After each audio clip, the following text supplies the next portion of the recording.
Bonjour à tous et à toutes, ici Pinap. Aujourd'hui, une nouvelle vidéo. J'espère que vous l'avez attendue car moi je suis très impatient de vous montrer mes achats et pas n'importe lesquels. Mes achats d'été numéro 2, partie 1. Donc sans plus attendre, j'en ai vraiment pas mal. Alors ça va dans de l'ambiante, de l'expérimental, de la trip-hop, du rock alternatif et du shoegaze. Donc sans plus tarder, on y va. Alors, on va commencer par le premier.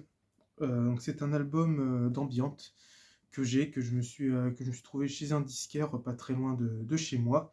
Il s'agit du premier album d'un des membres du groupe Tangerine Dream. C'est le fameux Aqua de Edgar Froese. Moi j'aime bien prononcer Froese. Donc voilà, c'est son premier album réalisé en 1974. Et alors c'est ce disque, vous le trouvez partout, en vide-grenier, dans des foires aux disques, vous le trouverez vraiment partout. Et c'est vraiment un très bon disque pour ma part, d'ambiance très années 70. Hein. Ça se ressent avec les synthés très Moog. Mais ce qui est cool avec cet album, c'est qu'il y a vraiment différentes textures sonores très sympathiques, très comme dans le titre O, surtout pour le premier titre, Aqua, où on est dans la mer, où on est en bord de la mer, et après il y a des différentes sonorités qui font. Je sais pas s'il y en a qui connaissent cet album, mais il y a des moments, il y a des espèces de sonorités qui font un peu comme si c'était des espèces de sons un peu sous-marins.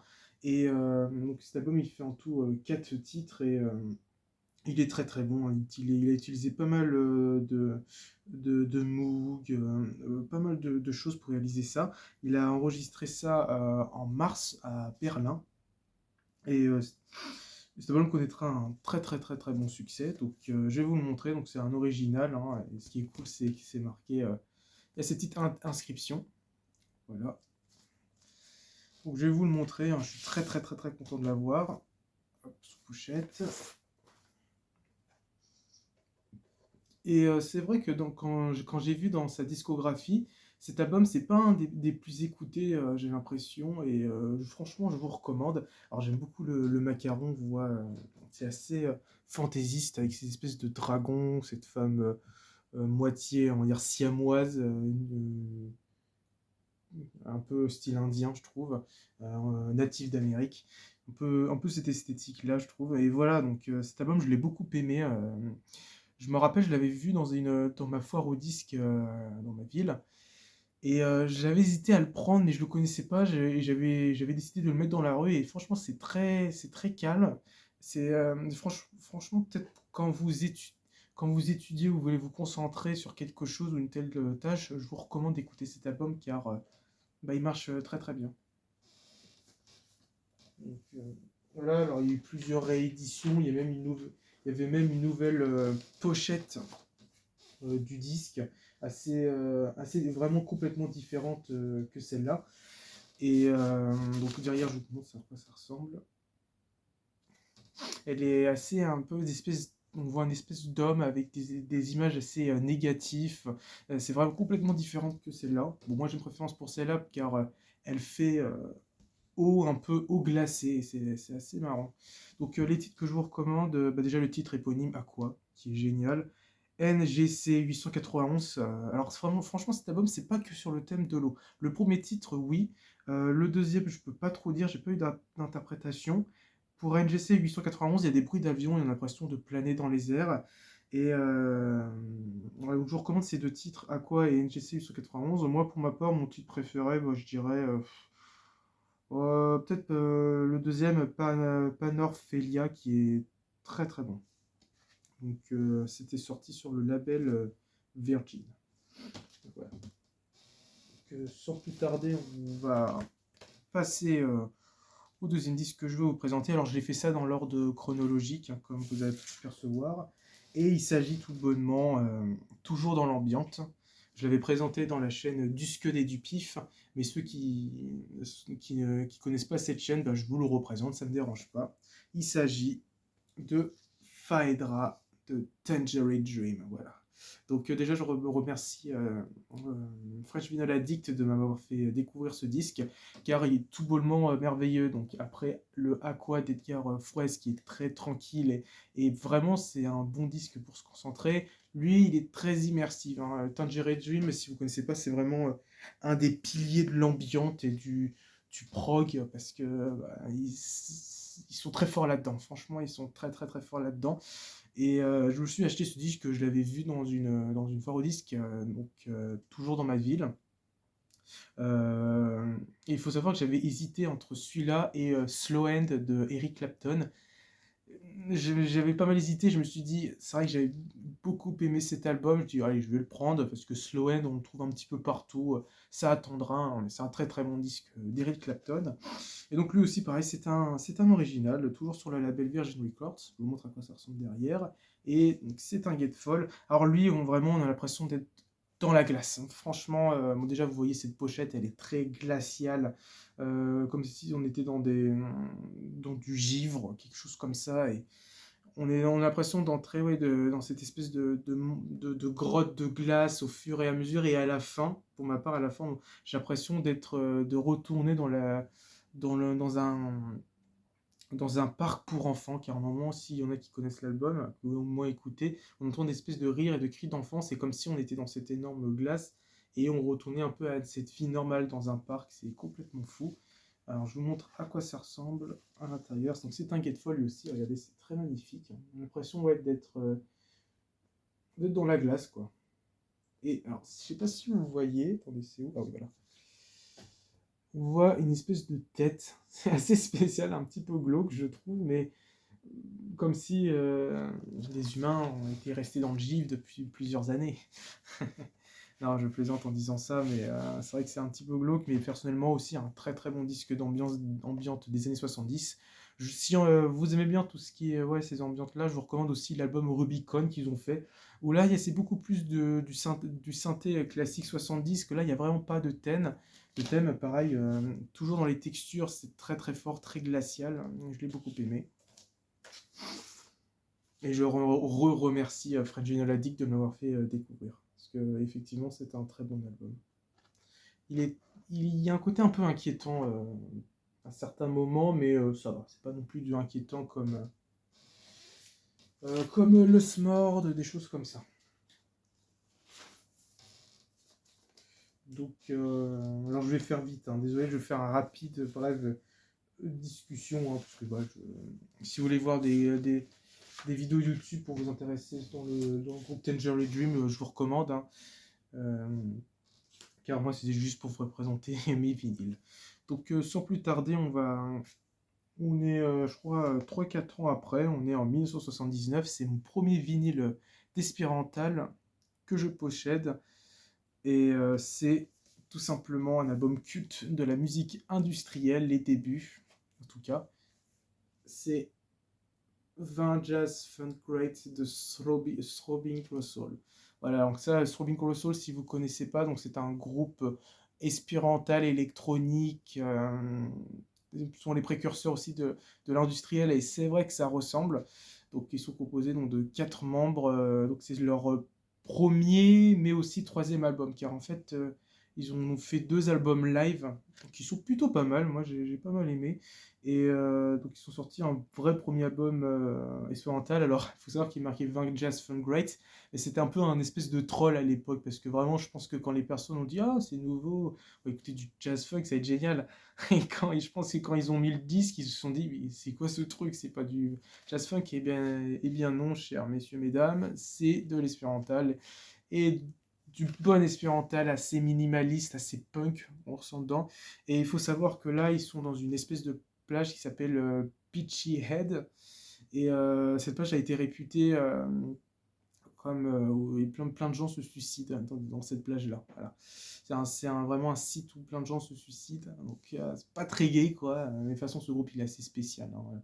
J'ai beaucoup aimé aussi l'album Third and Final Report, Throbbing Gristle, quelque chose comme ça, où il y a le fameux titre Hamburger Lady qui est assez terrifiant, avec son histoire de cette dame complètement, c'est pas très gay, mais complètement cramée, et ça vient de ressembler à de la viande The Hamburger, mais bon, ça je le possède pas encore, mais je l'ai vraiment aimé aussi cet album.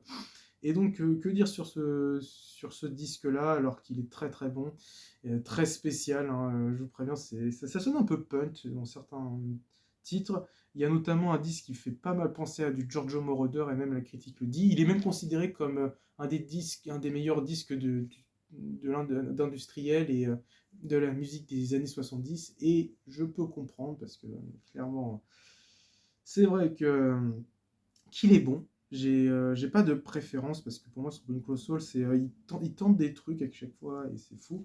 Donc d'ailleurs, ça ressemble à ça. Là, c'est tous les titres de l'album, on voit leur voiture, je suppose. Et le titre qui fait penser à Giorgio Moroder, un peu des titres comme ça, c'est Hot on the Heels of Love. Et c'est vrai qu'il y a un côté très Giorgio Moroder et aussi un peu Aphex Twin, car s'il y en a qui connaissent ce titre, il y a un moment, il y a une espèce de petite mélodie un peu enfantin, et ça me fait beaucoup penser à Donkey Rhubarb d'Aphex Twin. Je me demande si Monsieur Aphex Twin ne s'est pas inspiré. Donc à l'intérieur, pareil, bon, c'est pas un Gatefold lui, mais je l'ai eu chez un disquaire, le même où j'ai eu Aqua d'Edgar Froese. Donc voilà, il y a une espèce de petite pochette comme pour Nine Inch Nails, pour Avenas Life, où il y a les titres, où ça explique telle ou telle chose. Bah là, c'est pareil, ça explique comment est le groupe. Alors bon, derrière, je vous préviens, parce que eux, ils sont certes, c'est des artistes, mais ils ont un côté pas non plus. Il y a un côté, ils ont un peu rien à faire, je vous montre. Voilà. Vous voyez quand je vous dis qu'il y a un côté un peu rien à faire. J'espère que YouTube va pas trop me censurer, mais bon, après, de toute façon, j'ai pas activé la monétisation, donc je vais attendre un peu. Donc voilà, il y a des photos du groupe, on les voit en train de composer, etc., des membres. Et franchement, oui, sur Big Brother Soul, si vous voulez vous lancer, commencez peut-être par ce groupe. Bon, après, attention, je vous préviens, c'est space, hein. Il y en a qui vont dire, ah, c'est pas ouf, etc. Oui, c'est la messe mentale, mais j'aime beaucoup ce groupe parce qu'ils essaient quand même de créer des ambiances assez cool. Et alors, voilà, la photo du groupe, très stylée cette photo, j'aime bien, ça me fait beaucoup penser un peu, une photo un peu à la Suicide avec Alan Vega et Martin Reeves aussi. Et c'est marrant parce que Suicide, quand j'ai écouté ce disque, j'ai pas mal pensé à Suicide pour le côté un peu punk, new wave, ouais, un petit peu. Bon, après là, je parle de Suicide, hein, je parle pas de ça. Donc voilà, là il y a différents articles de journaux qui parlent du groupe, on les voit sur scène en train de jouer. Très stylé, photo d'époque, et voilà, très très cool.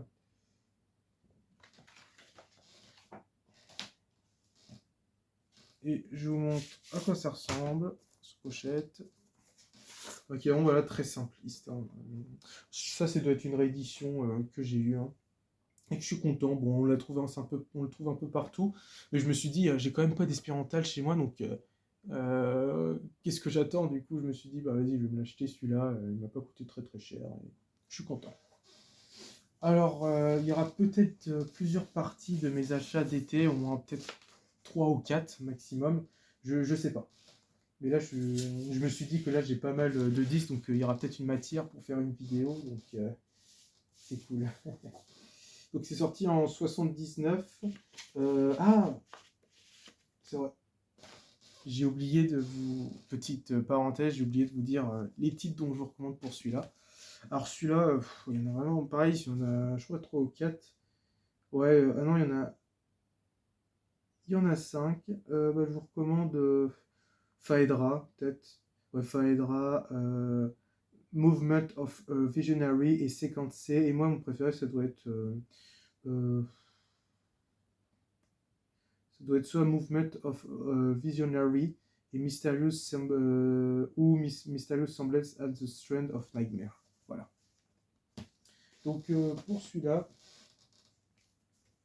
les titres que je vous recommande, là il y en aura 4. Je vous recommande le premier titre, 20 Jazz Fun Greats, le titre éponyme, qui lui est très spécial, hein. Dès ce premier titre, c'est déjà une ambiance avec boîte à rythme, un peu dissonant, un peu inquiétant, un peu ce que peut faire Aphex Twin, hein, un petit peu je trouve, s'il était dans les années 70. Celui-là, Exotica, il est pas mal en termes d'ambiance un peu glauque, et il est vraiment efficace, je trouve, comme titre, à l'époque en tout cas, mais il est vraiment pas mal. Et Hot on the Heels of Love, qui lui est beaucoup plus joyeux, car c'est le fameux titre de Giorgio Moroder. Et Six Sixties, que je vous recommande, qui est qui est punk. Il y a un côté assez punk et que j'aime bien dans un peu à la Sex Pistols, mais beaucoup plus dark. Un peu. Et alors les paroles n'ont pas vraiment de sens, hein, c'est assez spécial, mais c'est cool. Par exemple, il y a un titre, c'est What a Day. Il répète le chanteur What a Day, What a Do Day, All Day, All Day. Enfin, c'est un bazar. Donc voilà, moi mon titre préféré, je dirais Exotica. J'adore l'ambiance de ce titre-là. Donc Throbbing Gristle, un disque culte de la musique expérimentale et industrielle. Ensuite, on passe 7 ans après. Là, on s'éloigne de tout ce qui est expérimental, ambiante, et on va être dans la New Wave.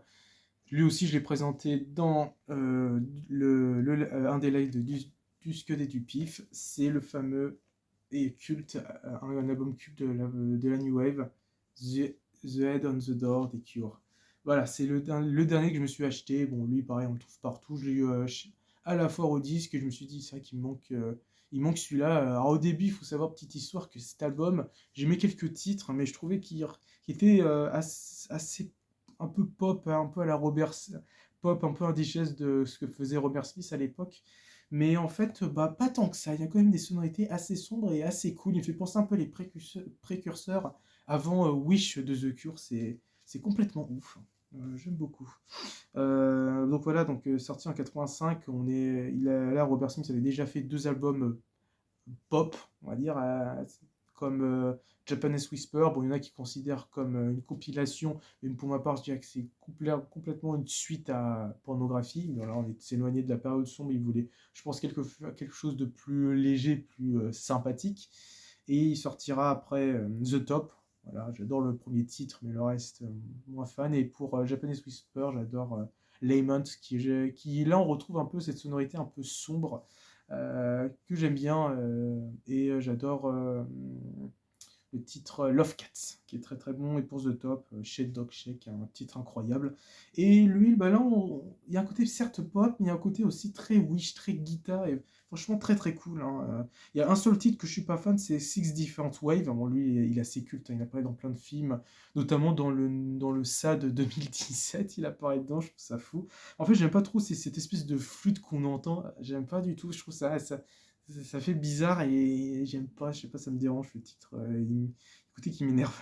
Mais sinon, le reste est excellent. Il y a des titres, même des anciens titres que Robert Smith met dans cet album, comme A Night Like This, car avant que The Cure, il avait fait un autre groupe, et A Night Like This apparaissait dedans. Bon, c'était des espèces de démos, mais t'as vraiment des titres cultes, hein, comme par exemple In Between Days, Close to Me, A Night Like This. Ils l'ont joué même dans mon concert quand j'ai vu en 2022 et je suis très très très content d'avoir. Donc oui, c'est un album culte, on trouve un peu partout.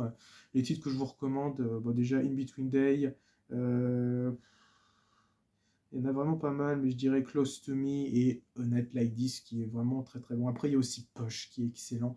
Il y a vraiment pas mal de titres très très bons. Kyoto Song, qui a un côté un peu asiatique, ça se ressent. Bon, ouais, c'est très très pop, mais qui est pas mal, je trouve, qui fait un peu de sonorité, un peu à la Wish. The Blood, avec cette guitare un peu espagnole que je trouve très très bon. Il y a Screw, c'est un peu. Alors, cette musique, ce morceau, je le surnomme le morceau Red Hot Chili Peppers. C'est-à-dire que si Robert Smith faisait un morceau un peu à la Red Hot, je trouve que déjà la basse, on dirait presque Flea en train de jouer tellement ça ressemble. Et voilà, petit morceau sympathique. Après, il y a des titres un petit peu sombres où tu vois que le groupe n'est pas tout à fait guéri. C'est Shaking qui est vraiment pas mal. J'aime beaucoup ce titre-là. Mais en titre que je vous recommande, In Between Day, hein, avec son clip très fluorescent, très années 80.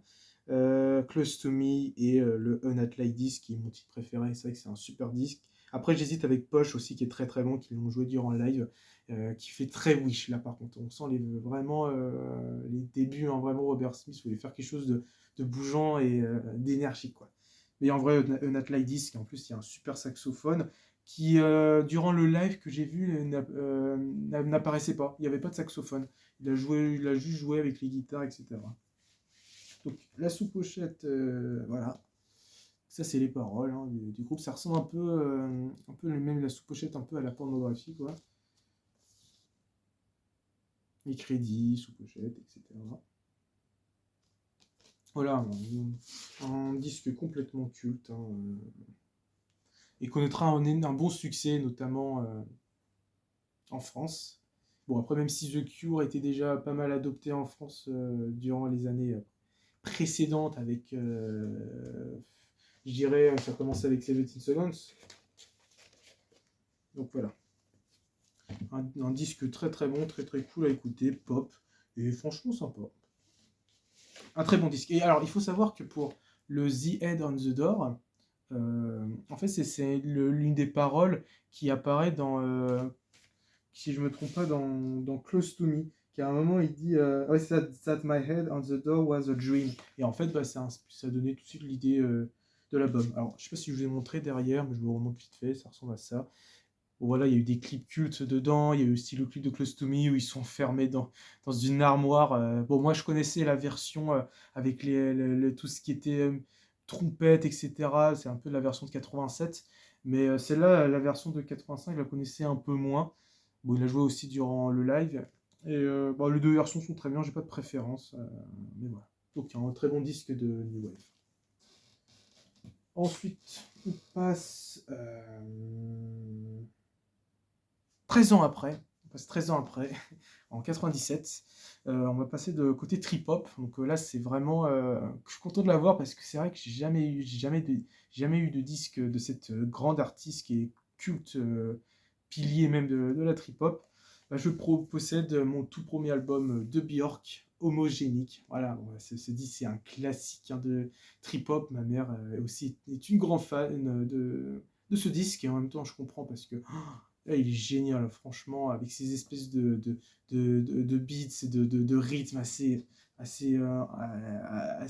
comment dire, un peu violent, assez froid. Vraiment un excellent disque. Alors il faut savoir que la pochette et les habits, ça a été fait par Jean-Paul Gaultier, si je me trompe pas. Alors moi je me rappelle quand j'étais fait la première fois, je trouvais ça assez spécial, cette espèce de pochette, mais voilà, c'est Björk, hein. Björk elle est assez space, et donc voilà, c'est son troisième album. Avant elle avait sorti Début, Post. Post, je crois que je l'avais déjà dit dans une de mes vidéos, mais je le redis, c'est pas un de mes disques préférés, car je le trouve, certes électronique, électroniquement parlant, il est plutôt pas mal, mais je sais pas, il manque quelque chose, c'est un peu pop, mais pas ouf. Mais après, il y a des titres que j'aime bien, Army of Me, Possible Maybe, ou DJ Shadow sample dans le Mutual Shop qu'il a fait, qui est incroyable. Et voilà, après, It's So Quiet. Bon, c'est cool qu'elle fasse les années 50, mais c'est pas un titre que je apprécie plus que ça. Vraiment, moi, c'est cet album où là, j'ai vraiment dit, ah bah là, ça, c'est ma patte, c'est ce que j'aime. Il y a notamment Chris Cunningham qui a fait un clip pour elle dans son dernier titre, All Is Full of Love, qui est magnifique, qui est incroyable. On voit ces deux robots, allez le voir, hein. Bon, je ne mets pas en lien de description, car je vous conseille d'aller le voir, il est fabuleux. Et quoi d'autre? Il y a même eu Michel Gondry qui réalisera, ou Spike Jones, mais je crois que c'est Michel Gondry qui réalisera Bachelorette et Roga. Je sais plus si c'est Michel Gondry ou Spike Jones. Dites-le moi dans les commentaires. On voit cette magnifique plaine. Ça, c'est un des titres préférés de ma mère. Et bah voilà, hein, il est incroyable. Je me suis réécouté. Et je trouve que oui, c'est vraiment très très bon. Alarm Call, il est génial. Je trouve il est très bougeant. Il a un côté assez techno, techno que tu peux entendre en club. Je vous montre à quoi ça ressemble derrière. Donc voilà, bon, ça fait très ordinateur des années 90 comme style, mais en vrai, ça marche plutôt bien. Lui, je l'ai eu à la Fnac. Les titres que je vous recommande, il y en a énormément, mais en vrai, je vous recommande trois. Roga, qui est magnifique. Bachelorette, avec son clip complètement dingue, où en fait, c'est le clip c'est plusieurs fois le même clip, mais interprété différemment. Je trouve ça génial. Et en plus, à chaque fois, tu as l'impression que c'est des espèces de superposition. Ça devient de plus en plus comme si elle te couvrait plein de sons, et à la fin, tu as un accordéon pour adoucir tout ça. Alors tu te fais t'en prendre plein la tête, hein. Waouh, elle est forte. T'as même une Ravel que j'adore, c'est parce que ce titre, en fait, ce que j'aime bien, c'est qu'à chaque fois, on a l'impression qu'elle superpose des mots et même des sons, et ça crée une espèce de pile au fur et à mesure, et c'est complètement fou. Même avec son espèce de clip où elle a des espèces de filaments avec des espèces de formes bizarres. Enfin, c'est très psychédélique, hein. Björk, Je trouve que bah là, elle était vraiment à son paroxysme pour ma part. Bon, il y en a qui vont me dire, ah non, c'est celui-là, machin. Mais bon, pour ma part, voilà, moi, ça, c'est mon album préféré et c'est un classique, hein, cet album.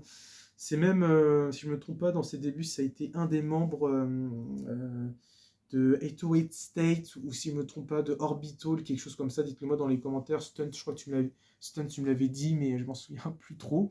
Faudra que tu me le redises. Mais voilà, c'est très très bon.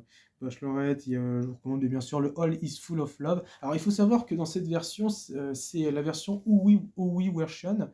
Et en fait, cette version est très ambiante. C'est pas la version du clip, si on a qui l'ont vu. Et c'est complètement différent. Elle a choisi cette version. Alors la version du clip est vraiment cool, elle est poignante. Mais cette Dovey version, je trouve que elle est. J'ai une préférence pour celle-là car elle est très ambiante. Et je pense que dans cet album, il y a toujours cette espèce de beat assez froid et assez un peu dur. Et je pense qu'elle a voulu essayer de faire quelque chose de nouveau et que c'est quelque chose d'ambiante et fabuleux. Franchement, fabuleux avec sa voix incroyable. T'as Pluto aussi qui est complètement transcendant. Alarm Call qui est bougeant, qui est génial. Et voilà, les titres que je vous recommande, Roga, Bachelorette et All is Full of Love. Qui est très très bon. Moi, mon titre préféré, c'est All is Full of Love, s'il y en a qui l'ont deviné. Alors, je vous montre à quoi ça ressemble. D'ailleurs, voilà, donc, la sous-pochette avec cette espèce de gris blanc. On voit les paroles. Et derrière ça, on voit son logo qui a changé. Alors, il faut savoir aussi que la sortie de Post, il y a eu un fan assez toxique. Là, je vous mettrai en la description si vous voulez aller voir. Vidéo qui explique plutôt bien ça. De Ricardo Lopez, en fan complètement fou, quoi. Ce mec, il était assez fou. Il a voulu la blesser en mettant une lettre avec de l'acide. Et heureusement, le colis n'a pas été envoyé. Bon, il s'est suicidé aussi, la meuf filmait ça en direct. Bon, c'est assez triste, hein, cette histoire, mais je pense qu'après cet album pop post, elle a voulu faire quelque chose de beaucoup plus froid et un petit peu plus menaçant, on va dire ça comme ça. Mais heureusement qu'elle n'a rien eu, parce que sinon notre pauvre Björk elle serait défigurée, hein, donc, voilà, bon, elle a sorti dernièrement aussi 2 ans, je crois, quelque chose comme ça, un nouvel album. J'ai moins aimé, je trouvais que bon, c'est un peu pareil. Après, un autre album de Björk que j'aimerais bien procurer, il y a. Comme bah, c'est celui d'après qui est sorti en 2001 dont j'ai oublié le nom. Attendez, Vespertine, voilà, c'est ça. Vespertine que j'aime beaucoup, qui lui est très électronique et très textural. Et bah, c'est un peu une suite directe à celui-là. Celui-là était assez brut. Lui, il est quelque chose de beaucoup plus brut et beaucoup plus doux. Et magnifique. Et là, dernièrement, en parlant de ça, j'ai vu le film Dancer in the Dark, Dance in the Dark, qui est très bonne comédie musicale. Bon, à la fin, c'est assez triste, hein, voilà. Mais bien, alors un peu long, il y a des moments, mais franchement, une bonne comédie musicale. Alors, personnellement, les comédies, j'aime pas ça, les comédies musicales, je déteste ça. Mais celle-là, je dis pas non, car c'est très prenant. Donc là, bon, il nous reste 2 vinyles à présenter. Là, on est en 2013, donc c'est mon premier album de shoegaze que je possède. Et il s'agit pour l'instant, dernier album de My Bloody Valentine, MBV. Pareil, lui, je l'ai eu chez le disquaire où j'ai eu Edgar Froese, Aqua et Throw Me to the Soul. Et à la base, je voulais me prendre Rubicon car il y était, mais j'avais vu qu'il y avait My Bloody Valentine et j'ai juste regardé, j'ai vu celui-là, j'ai fait. Ah, en plus, de la shoegaze. C'est vrai qu'en plus, dans ma collection, il manque de la shoegaze. Et bah, je serais content, quoi. Je suis très, très, très content. Bon, c'est pas le fameux Loveless, mais celui-là, je vais bientôt l'avoir. Lui, il est très, très bon. Il est complètement différent que Loveless, car il y a des sonorités beaucoup plus, avec plus de synthé, etc., plus électronique. Loveless, c'est beaucoup de guitare déstructurée, ce qui fait la forme de My Bloody Valentine. Alors, il y a toujours ces espèces de phrases un peu vaporeux, etc. Mais il est vraiment pas mal, j'aime beaucoup. Donc, derrière, ça ressemble à ça cette espèce de bleu foncé froid. Et donc sorti en 2013 et c'est un bon album pour ma part. Je trouve qu'il est très très bon. L'intérieur ça ressemble à ça. Ces espèces d'images, si vous voyez, si vous faites pause dans la vidéo, on peut voir des espèces d'images d'immeubles, etc. Assez spécial. Et franchement, il est très très bon. Et il en fallu du temps pour qu'il sorte. Et si je me trompe pas, le My Bloody Valentine est même considéré comme un des groupes les plus assez dangereux sur scène, car en fait, leur riff de guitare, même leur sonorité, parce que s'il y en a qui connaissent pas la shoegaze, n'hésitez pas à aller voir des documentaires qui expliquent en fait c'est plein d'effets de pédale qui créent cette espèce de son vaporeux, notamment Board of Canada a fait un album, mais c'est un peu les albums oubliés. Et en fait, ces espèces d'effets sont assez forts. Et si je me trompe pas, ça dépasse les 1000 décibels, les trucs comme ça. Et c'est assez dangereux pour aller les voir, j'ai l'impression. Mais là, je pense qu'en termes de sonorité, ça s'est calmé. Mais avant, j'espère qu'il y en a qui n'ont pas perdu leurs oreilles. Donc à l'intérieur, c'est assez bizarre. Il y a des petits dessins, des espèces de petites pochettes, voilà, qui représentent bien leur univers. Toujours vaporeux, toujours bizarre. Voilà. Après, voilà, de ça fait un moment, on n'a plus trop de nouvelles du groupe. Il y avait aussi leur premier album, mais je suis moins fan. Je trouve, il m'a pas marqué. Il y a deux trois titres qui sont bien, mais ils sont plus. C'est plus avec Loveless que là, c'est vraiment un classique de la shoegaze. Ah, Océan. C'est très très cool. Ça fait un peu cheap, un peu années 90, je trouve, mais c'est assez sympa. Et là, bon, on voit table de mixage, hein, je pense. Et je suis content.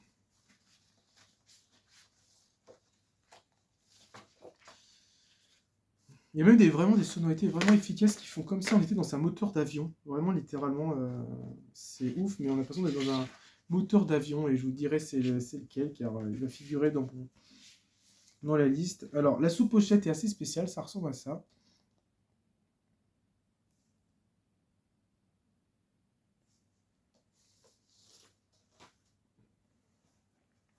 Voilà le vinyle.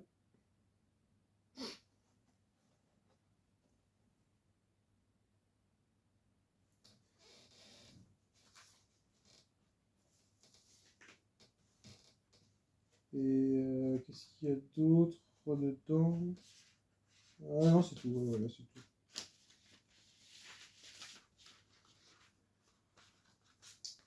Donc, les titres que je vous recommande, hein, littéralement, je vous recommande. C'est où? C'est là. She Food Now, le premier titre qui est mon titre préféré, qui est fabuleux, qui correspond bien à leur titre un peu à la Lost in Translation, hein, qui fait pas mal penser au titre Death non, Girls de Death in Vegas. Bon, c'est vraiment, je pense, le premier titre que beaucoup de personnes découvrent de la Vaporwave, et moi aussi. Hein, mais voilà, She Food Now est magnifique. Who See You, Who Sees You, qui est, euh, qui est vraiment très type, très classique. On retrouve un peu cette espèce de sonorité un peu à la Loveless, qui est très très bon. Et Wonder 2, c'est ce fameux titre où il y a cette espèce de bruit de moteur d'avion, et c'est incroyable, car on a l'impression de voir le paysage en train de tourner avec ce bruit. C'est vraiment une tuerie. T'as des titres qui font pas mal penser à Primal Scream, comme Is This and Yes, If I Am, Knew You, In Other Way, quelque chose comme ça, sont vraiment bien. Mais voilà, mon titre préféré, c'est le premier Shift Now, qui est très mélancolique et très très cool. J'aime bien quand ils font ça, car je trouve que ça marche vachement bien. Donc, voilà.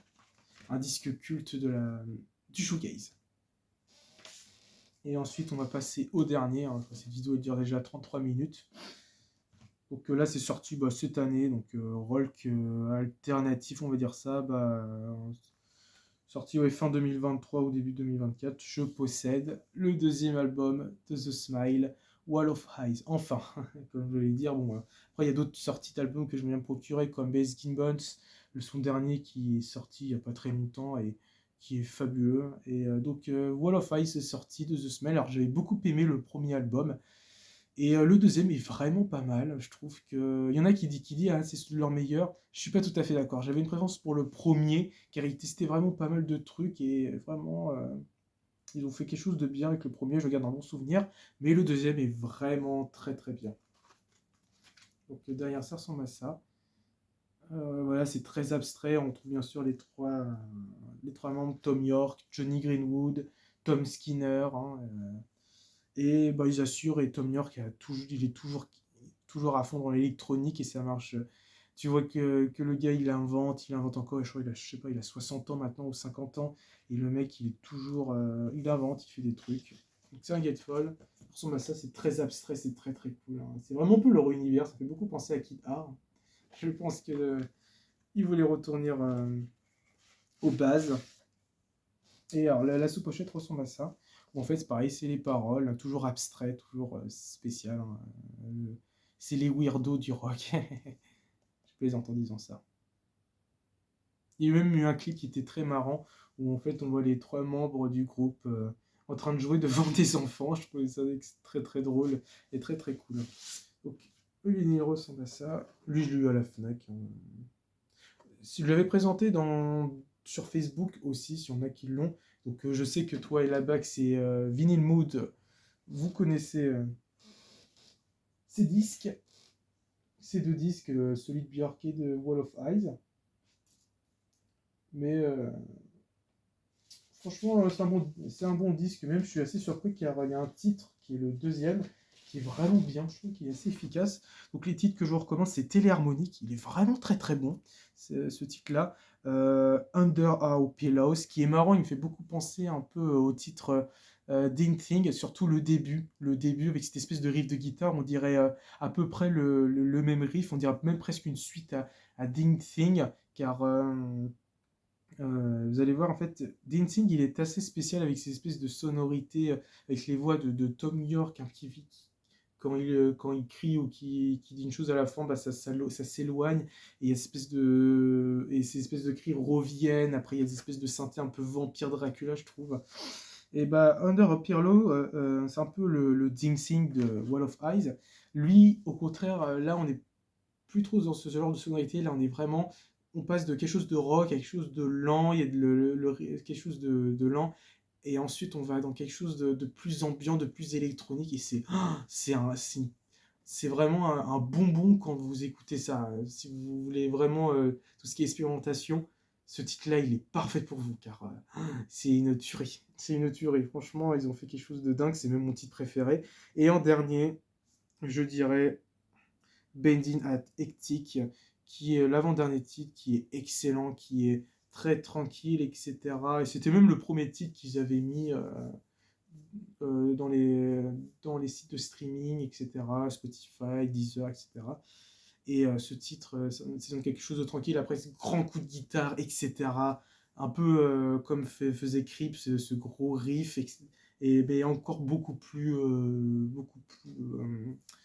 dur. Donc voilà, je vous recommande donc Téléharmonie qui est très très bon. Et j'ai beaucoup aimé avec cette espèce de voix lointaine, Under Our Pillow et Bending Hectic. Et mon titre préféré, Under Our Pillow. Voilà. Alors avant que cette vidéo s'achève, il y a aussi un livre que j'ai reçu pour mon anniversaire. Un livre d'un groupe très très culte. Donc en ce moment, je suis en train de lire Les Beatles, 4 garçons dans le siècle. Un livre très très complet. Alors pour l'instant, je suis à combien de pages 140 pages. Et c'est vraiment, ça explique vraiment les débuts du groupe jusqu'à, je pense, 71, etc. Même après, quand John Lennon sera mort, George Harrison, etc. Là, pour l'instant, j'en suis où le groupe était à leur début, où ils sont en 64-65, quand ils avaient sorti leur film Hard Day's Night, qui est considéré comme un film culte dans le monde du rock. Et voilà, donc ça ressemble à ça derrière. Je vous recommande de vous le procurer, c'est très complet et très très cool. Ça va pas aussi, ça va pas dans la dentelle aussi, ça parle aussi des petites controverses, etc. du groupe. Car en fait, on voit aussi que les Beatles, c'est pas non plus un groupe. C'est un groupe aussi qui font pas mal d'allusions un petit peu sexuelles, on pense, etc. Et John Lennon, c'est vrai que c'était un homme assez spécial, hein. Il était pas mal fasciné de tout ce qui était des hommes handicapés, etc. Ils le disent dans le roman.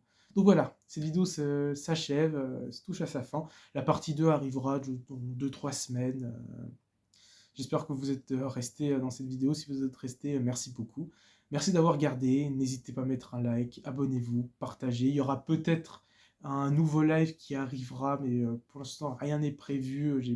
J'ai déjà des invités en tête, mais il faudrait que je les contacte. Mais voilà, merci d'avoir regardé cette vidéo. Ciao, au revoir.